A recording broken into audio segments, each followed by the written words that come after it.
increased frequency and intensity of hurricanes and tropical cyclones in the Atlantic pose a threat to coastal communities in the Gulf of Mexico and up the eastern coast of the United States. Models and predictions show an upward trend in North Atlantic hurricane activity. Tropical cyclone intensity and precipitation rates threatening infrastructure, human and environmental health, and agricultural sectors. The communities that find themselves on the coast of the Gulf of Mexico are especially vulnerable due to their locations, which are frequently in the tracks of major Atlantic storm systems. This uptick in storm frequency and intensity is particularly implicating delicate ecosystems in the Mississippi Delta and other coastal ecosystems in the region, as major storm events can be very disruptive to habitats and mating grounds.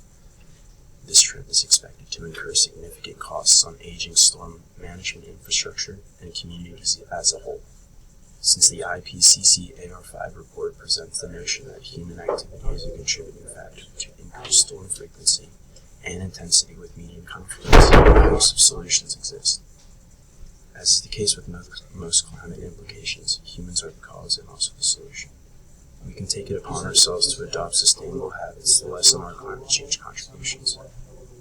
Other possible solutions are more reactionary and preventative, such as upgrading storm management infrastructure like levee systems and flood and storm surge walls, and providing elite emergency response services.